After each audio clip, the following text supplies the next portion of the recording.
Hello everyone, welcome back to Shanowledge banks YouTube channel. स्वागत है आपका एक बार फिर से शानॉलेज बैंक की यूट्यूब चैनल पर। आज हम लोग डिस्कस करने वाले हैं प्रैक्टिस सेट 2 ऑफ अकाउंटेंसी, जो आपके अकाउंटेंसी फा के एग्ज़ाम में 30 नंबर की आने वाली है। उसमें से हमारा सेकंड टॉपिक जो आपके सिलेबस का है वो है अकाउंटिंग इक्वेशन एंड जर्नल। ठीक है, तो पहले आपको बता दूं ये लेक्चर शुरू से करने से पहले ही कि भाई आज मैं थोड़ा सा घर से बाहर हूँ, तो अगर कुछ क्वेश्चंस में एक्सप्लेनेशन थोड़ी कम हो तो उसके लिए पहले से ही माफ़ी मांग लेता हूँ मैं भाई आप लोगों से। और आज जो क्वेश्चन रहेंगे वो हमारे रहेंगे 20। ठीक है, और ये आज मैं पहले पूरा का पूरा टॉपिक डिस्कस नहीं करूँगा। ठीक है, अकाउंट्स क्या चीज़ हैं वो सारे आपको बताए जाएंगे यहाँ पे। अकाउंटिंग इक्वेशन क्या चीज़ है वो मैं आपको बताते चलूँगा, मतलब बेसिक आपके आज क्लियर हो जाएंगे। उसके बाद ट्रेडिशनल क्लासिफिकेशन जो होती है हमारी डेबिट और क्रेडिट की रूल्स की, वो भी मैं आपको बताऊँगा कि जनरलाइजिंग करते वक्त हमारे personal account, real account, nominal account, उन सब का जो है अपना रूल क्या रहता है। ठीक है, वो सब बता दूंगा, बट डीप नहीं जाऊंगा। यही जो अकाउंटिंग इक्वेशन और जनरल एंट्रीज की जो बेसिक होता है कि भाई इंट्रोड्यूस कैपिटल कैसे इंट्रोड्यूस होगा, ठीक है, कैश को कैसे हैंडल करोगे, तो वो कल का जो लेक्चर रहेगा, ठीक है, उसमें मैं आपको पहले स्टार्टिंग में इस लेक्चर की बेसिक वहाँ दूंगा, फिर कल वाला जो वाउचर रहेगा हमारा वो हम शुरू करेंगे। ठीक है, तो बिना टाइम वेस्ट किए भाई चलिए करते हैं स्टार्ट है। ठीक है, तो टेलीग्राम पे आपको हमारे चैनल की हर एक पीडीएफ मिल जाएगी फ्री ऑफ कॉस्ट। इस लेक्चर की पीडीएफ भी मैं वहाँ पे अपलोड कर दूंगा, वहाँ से आप डाउनलोड कर लीजिएगा। क्लियर, बाकी सारे आपको सोशल मीडिया हैंडल्स हैं, यहाँ पे आप चेकआउट कर सकते हैं भाई। चलिए पहला क्वेश्चन आप देखो, यहाँ पे आपसे पूछा गया है real account records. Real account जो है वो क्या रिकॉर्ड करता है? गेन और लॉसेस को, डीलिंग इन कमोडिटीज़ को, dealing with creditor and debtors को, या फिर इनमें से सभी को। फर्स्ट ऑफ ऑल भाई, अब रियल अकाउंट की बात हुई है तो बेसिक चीज़ क्या है, आपको अकाउंट्स के बारे में पता होना चाहिए कि कितने टाइप के यहाँ पे अकाउंट्स आपको देखने को मिलते हैं। एक होते हैं पर्सनल अकाउंट, दूसरे होते हैं इम्पर्सनल अकाउंट। कितने टाइप के हो गए भाई? 2 टाइप के। कौन कौन से? पर्सनल अकाउंट, ओके, दूसरा आपके पास आ गया impersonal account. Okay, personal account में आपके पास कौन सा टाइप आ जाता है भाई? पर्सनल अकाउंट में दैट इज़ आपके पास जैसे आ गया artificial account, okay, artificial person जैसे कोई यूनिवर्सिटी आ गई, ओके। उसके बाद आपके पास आ गया नेचुरल पर्सन, वो तो आपको पता ही है, इसमें ही आएगा। ये पर्सनल की बात चल रही है, ठीक है, इम्पर्सनल में नहीं लेना है। आर्टिफिशियल पर्सन है, नेचुरल पर्सन है, रिप्रेजेंटेटिव पर्सन है, कोई ग्रुप ऑफ पर्सन है, जैसे कोई रिप्रेजेंटेटिव होते हैं, तो ये सब चीज़ें क्या होती हैं आपके पास आती हैं पर्सनल में। क्लियर, अब नेक्स्ट चीज़ आ गई आपके पास इम्पर्सनल। इम्पर्सनल में कौन कौन से आती हैं? आपके पास आते हैं 2 टाइप के अकाउंट, एक है रियल अकाउंट, ओके, दूसरा आता है आपके पास नॉमिनल अकाउंट। क्लियर भाई, समझ आ रही है? रियल अकाउंट के बारे में आपसे पूछा गया है, ठीक है। अब रियल अकाउंट और नॉमिनल अकाउंट्स में क्या चीज़ें रिप्रेजेंट होती हैं? रियल अकाउंट जो है वो रिकॉर्ड करता है, आपका जो रियल अकाउंट है ये रिकॉर्ड करता है आपका बेसिकली एसेट्स। कौन सी? टेंजिबल प्लस इंटेंजिबल, दोनों। ठीक है, रियल अकाउंट ये आपका करता है। नेक्स्ट वन इज कि जो आपका नॉमिनल अकाउंट है, नॉमिनल अकाउंट क्या करता है भाई आपका? तो नॉमिनल अकाउंट जो है वो आपकी ट्रांजैक्शंस, ठीक है, ट्रांजैक्शंस रिकॉर्ड करता है related to which? Related to expense, okay, expenses के रिलेटेड डील करता है कौन?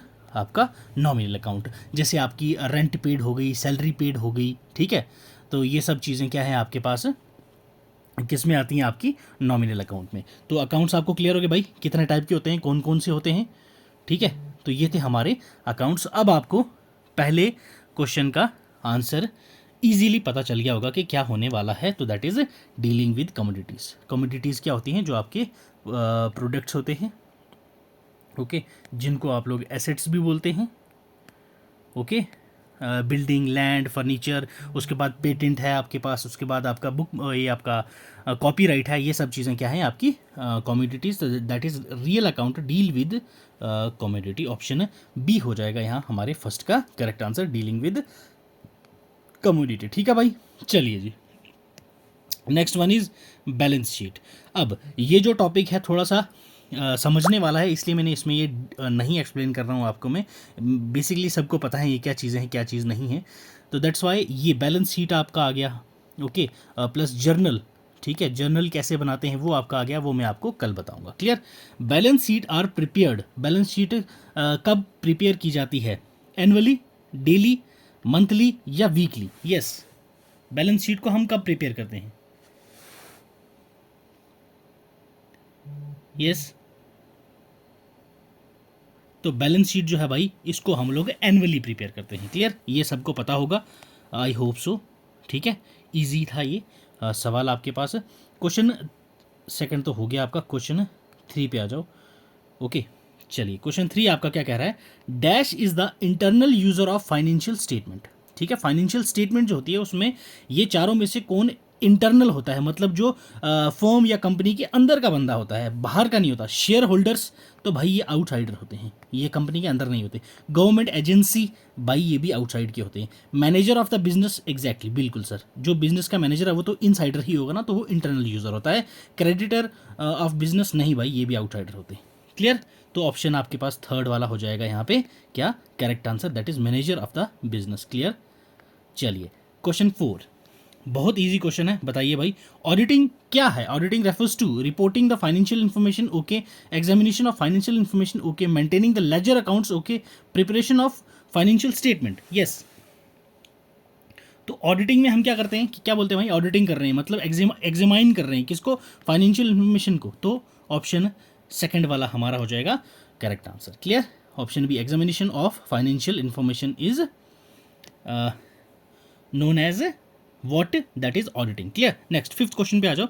लो return on investment ratio, ROI, ठीक है, रिटर्न ऑफ इन्वेस्टमेंट रेशियो जो होता है लो रिटर्न, उसमें कब इंडिकेट शो करता है? इनमें से क्या हो? जब आपने ओवर इन्वेस्टमेंट की हो एसेट्स में, ओके जी, या तो इम्प्रॉपर यूटिलाइजेशन की हो रिसोर्सेज की। बिल्कुल, जब भी कोई फर्म या फिर कोई कंपनी एसेट्स में, ठीक है, उनके पास एसेट्स ओवर में हो, ठीक है, ओवर में उस पर पैसा इन्वेस्ट कर दिया हो, उतने उनके जैसे आप लोग मान लो ऑफिस आपके 7 हैं, ओके, 7 आपने ऑफिस बना दिए हैं, उनमें से 3 ऑफिस ही रनिंग है, 4 तो आपके ऐसे ही पड़े हुए हैं ना, एसेट आपने फालतू की बना के वेस्ट कर दी, तो किसी काम की वो 4 बिल्डिंग तो रही नहीं ना, तो वो ओवर इन्वेस्टमेंट हो गया आपका, तो ये बिल्कुल लो रिटर्न ऑन इन्वेस्टमेंट रेशियो होता है। तो इम्प्रॉपर यूटिलाइजेशन ऑफ रिसोर्सेज, तो बिल्कुल भाई साहब ये भी करेक्ट है, that is both A and B are correct. Clear, both A and B are correct answer. चलिए move to next question, question 5th, हाँ ये हो गया जी। ओके, चलो, discount allowed is, discount allowed क्या होता है? जब भी कोई कंपनी या फिर कोई बिजनेस डिस्काउंट देता है तो वो क्या होता है? एक्सपेंस ऑफ बिजनेस होता है, लॉस ऑफ बिजनेस होता है, लॉस पे तो कोई काम बिजनेस करेगा नहीं, आपको पता होना चाहिए। इनकम ऑफ बिजनेस, सिर्फ कुछ डिस्काउंट दे रहा है उससे बिजनेस को इनकम थोड़ी आ रही है भाई, तो बिल्कुल ये भी नहीं होगा। एबनॉर्मल लॉस ऑफ बिजनेस, तो बिल्कुल नहीं सर, तो ये एक्सपेंस होता है बिजनेस का, ठीक है, डिस्काउंट जो होता है वो बिजनेस का एक्सपेंस होता है। क्लियर भाई, चलिए नेक्स्ट क्वेश्चन पे आ जाओ।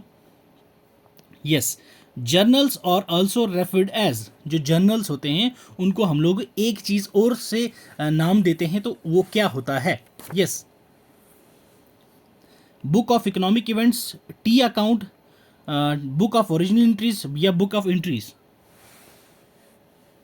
Yes, that is book of original entries, ठीक है, बुक ऑफ ओरिजिनल एंट्रीज, तो ऑप्शन थर्ड वाला हो जाएगा आपका करेक्ट आंसर। क्लियर भाई, जर्नल की बात हो रही थी। अब जो हमारा टॉपिक था वो क्या था? Accounting equation plus journal. अब मेन चीज़ क्या है? अकाउंटिंग इक्वेशन चीज़ क्या है भाई, ये टर्म क्या है, इसके बारे में भी थोड़ा सा जान लेते हैं ना। चलो, अकाउंटिंग इक्वेशन जो है, अकाउंटिंग इक्वेशन वो है जो रिलेशनशिप बताती है एसेट्स का किसके साथ, लायबिलिटी का किसके साथ साथ, आउटसाइडर और ऑनर के बीच में। जो आउटसाइडर होते हैं बिजनेस के और ऑनर जो होता है बिजनेस का, उन दोनों के बीच में जो एसेट्स और लायबिलिटी का रिलेशनशिप बताता है, वो हमारी अकाउंटिंग इक्वेशन बताती है, वो अप्रोच बताती है, इसलिए हम लोग इसको बोलते हैं accounting equation. Clear, accounting equation, accounting equation होती क्या है? That is capital plus liability is equal to assets.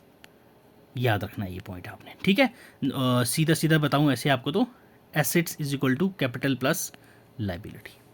Clear भाई लोग, ये है आपकी मेन चीज़। अब एक चीज़ याद रखना भाई, एक फॉर्मूला आपने हमेशा याद रखना है, कैपिटल जो होती है वो क्या होती है, जो ऑनर ने इन्वेस्ट किया होता है वो हमारी होती है कैपिटल, ठीक है, कैपिटल। अब एसेट्स प्लस लाइबिलिटी और plus owner's equity, honours equity, ये दोनों चीज़ें बिल्कुल इक्वल होनी चाहिए, मतलब इक्वल रहती हैं, जो तराजू होता है ना, तराजू के बराबर में रहती हैं एसेट्स, लाइबिलिटी और ऑनर की इक्विटी, ठीक है।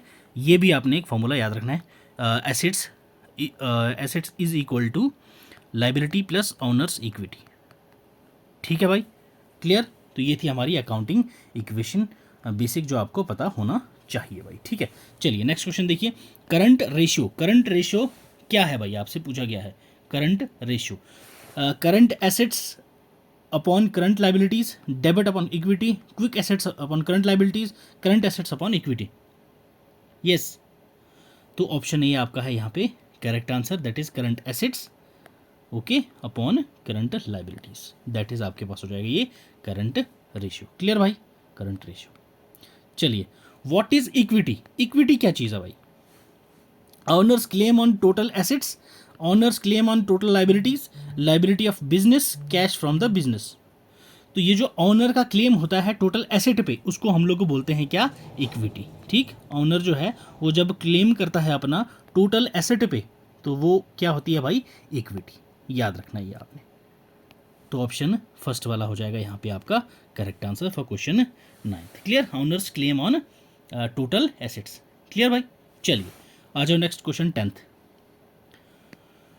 व्हाट इज इक्विटी, इक्विटी क्या चीज़ है, अब हमने देख लिया था, ये तो क्वेश्चन 9 ही आ गया फिर से यार। चलो नेक्स्ट क्वेश्चन देखो, क्वेश्चन 10 आ गया, dash is the first phase of accounting cycle, accounting cycle जो होती है उसका पहला फेज क्या होता है, posting entries to ledger account, बिल्कुल नहीं सर, ठीक है। प्रिपेयरिंग जर्नल, बिल्कुल नहीं सर, अभी मैक्सिमम लोग इसी को टिक कर रहे होंगे, प्रिपेयरिंग जर्नल, अभी बताते हैं भाई। आइडेंटिफाइंग द इकोनॉमिक इवेंट और ट्रांजैक्शन, ठीक है। मेकिंग डिसीजंस अबाउट बिजनेस, तो अभी बिजनेस के लिए आपने डिसीजन उठाना भी शुरू कर दिया भाई, आपको पहले पता तो होना चाहिए आपका बिजनेस कितना कर रहा है, क्या हो रहा है, फ़ायदा हो रहा है, लॉस हो रहा है, या फिर हवा हवा में ही उड़ रहे हो, ठीक है। तो दैट्स वाई ये चीज़ें आपको पता होंगी तो ही तो काम चलेगा ना आपका, तो ऐसे नहीं होएगा। तो पहला जो काम होता है हमारी अकाउंटिंग साइकिल का, वो होता है आइडेंटिफाई करना इकोनॉमिक इवेंट को या फिर किसी ट्रांजैक्शन को, वो ट्रांजैक्शन इस लायक है जो हम लोगों ने उसको ऐड ऑन करना है या नहीं है उस लायक, ठीक है। तो ट्रांजैक्शन को पहले आप लोगों ने जर्नल में एटलीस्ट ऐड ऑन तो करना है ना, कि भाई हम लोग उसको ऐड कर पा रहे हैं या फिर वो बिना, जो हमारे जर्नल में ऐड ही नहीं हो रही है वो ट्रांजैक्शन है ये। तो पहले आपने क्या करना है, आइडेंटिफाई करना है इकोनॉमिक इवेंट को और ट्रांजैक्शन को, जो ट्रांजैक्शन हुई है उसको आप लोगों ने पहले क्या करना है, आइडेंटिफाई करना है। तो ये है हमारा क्वेश्चन 10th का answer, that is third one is correct one, clear, identifying N economic event. चलो जी, मास्टर बजट जो होता है वो कंसिस्ट करता है किस किस को, जो मास्टर बजट बनाया जाता है वो इनमें से क्या क्या कंसिस्ट करता है, प्रोडक्शन का बजट होता है, मटेरियल का बजट होता है, या सेल्स का बजट होता है, या सारे के सारे होते हैं। तो मास्टर से आपको पता चल ही गया होगा, बजट तो बजट सबका होता है, तो master budget includes all of the above, clear. Master budget में ये तीनों चीज़ें होती हैं, क्लियर भाई। चलो नेक्स्ट क्वेश्चन देखो, which of the following is liabilities, कल हमने एसेट्स और लाइबिलिटीज़ को डिटेल में डिस्कस करा था कि भाई क्या एसेट है क्या लाइबिलिटी है। तो अब मुझे बताइए यहाँ पे इनमें से कौन सी लाइबिलिटी है, ऑब्लिगेशन, फ्यूचर बेनिफिट्स, रिसोर्सेज या एक्सपेंसेस। तो yes, it's obligations, clear, obligations जो है वो हमारी लाइबिलिटीज़ हैं, क्लियर, ऑब्लिगेशन। चलिए नेक्स्ट क्वेश्चन देखिए, the accounting process involves recording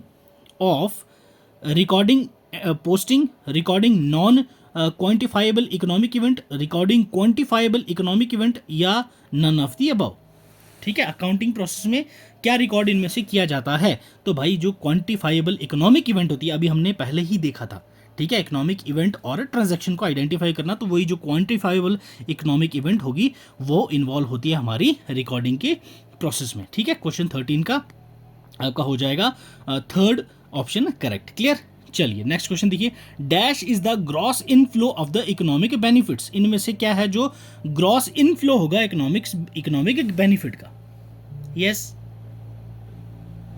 बताइए।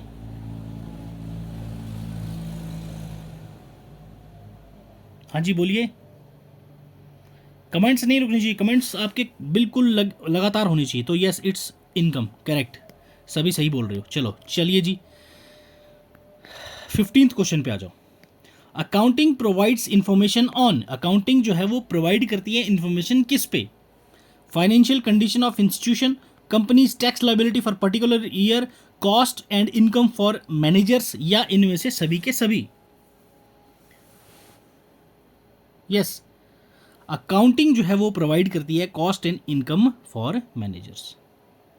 Clear, cost and income for managers. Okay जी, चलिए नेक्स्ट क्वेश्चन आ जाओ। Question 16, in accounting an economic event is referred as, economic event जो होती है उसको अकाउंटिंग में कैसे रेफर किया जाता है? As a transaction, as a bank statement, as a cash, as a exchange of money.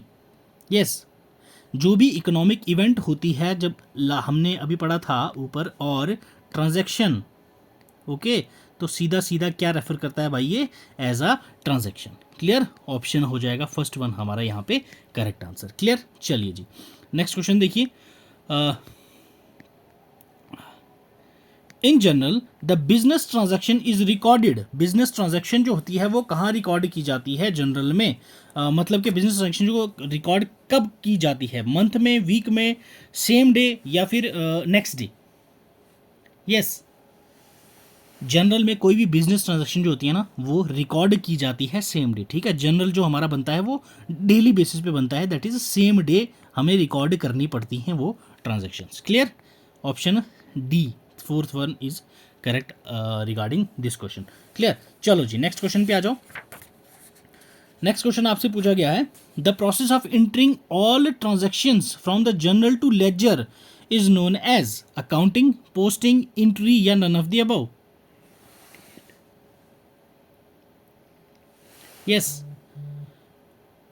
It's posting. ठीक है, उस प्रोसेस को हम लोग बोलते हैं भाई पोस्टिंग। Clear, posting.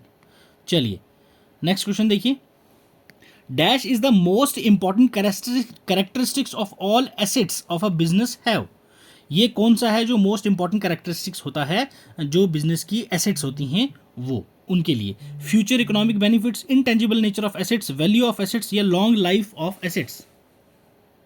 तो its future economic benefits, future economic benefits. Future में जो इकोनॉमिकली बेनिफिट हो जाए तो वो मोस्ट इंपॉर्टेंट कैरेक्टरिस्टिक्स होता है हमारे एसेट्स का। क्लियर, एसेट्स का। क्लियर भाई, चलिए नेक्स्ट क्वेश्चन पे आ जाओ।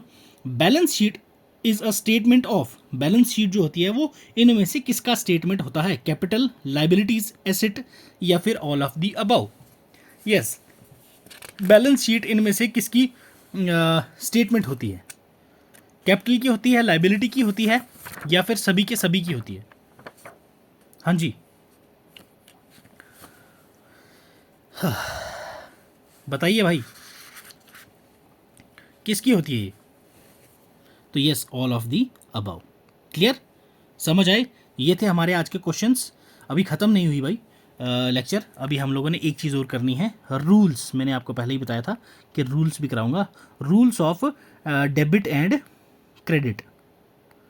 डेबिट और क्रेडिट के रूल्स आपको जो हैं वो याद रखने हैं। ठीक है, तो पर्सनल अकाउंट के लिए क्या होगा? Okay, personal account, personal account के लिए होगा डेबिट, लिख लेना ये, आई थिंक सो सबको पता ही होगा ये। ठीक है, debit the receiver and credit the giver, ये आपके पर्सनल अकाउंट के केस में होगा। क्लियर, क्या होगा? Debit the receiver and credit the giver.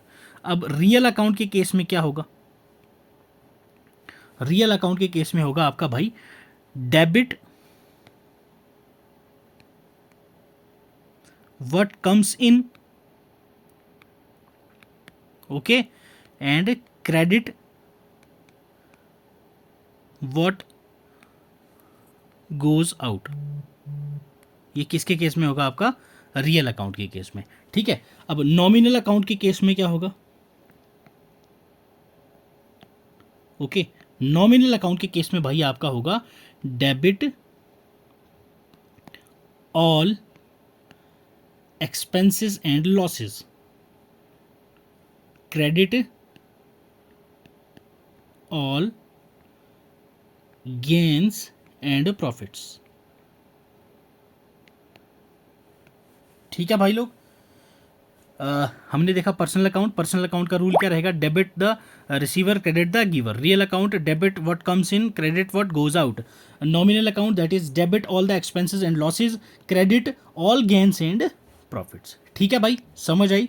ये था हमारा आज का second lecture on accounting equation and general. ठीक है, प्रैक्टिस सेट 2 था जिसमें हम लोगों ने 20 क्वेश्चन डिस्कस करे। तो आप लोग मुझे कमेंट सेक्शन में बताइए कि कितना स्कोर रहा आपका इस सेशन में, 20 में से आपने कितने सही क्वेश्चन किए। और अगर भाई लोग चैनल पर नए हो तो सब्सक्राइब करके जाइएगा, वीडियो पसंद आई हो तो लाइक कर देना। कल वाला सेशन ज़रूर देख लेना जो प्रैक्टिस सेट 1 है, उसमें भी आपको बेसिक चीज़ें सीखने को मिलेंगी। क्लियर भाई लोग? तो ठीक है, फिर मिलते हैं नेक्स्ट इकोनॉमिक्स के सेशन में। ठीक है, जो कि 9 बजे आने वाला है। उसमें हम लोग आज फिस्कल और मॉनेटरी पॉलिसी के रिगार्डिंग क्वेश्चन डिस्कस करेंगे और दोनों क्या होती हैं वो मैं आपको डीप एनालिसिस करके बताने वाला हूं उस सेशन में मिलते हैं। चलो भाई, वीडियो को एक बार लाइक कर देना, तो फिर आ जाना 9 बजे मिलते हैं वहाँ पे। चलो, God bless you, keep learning keep sharing.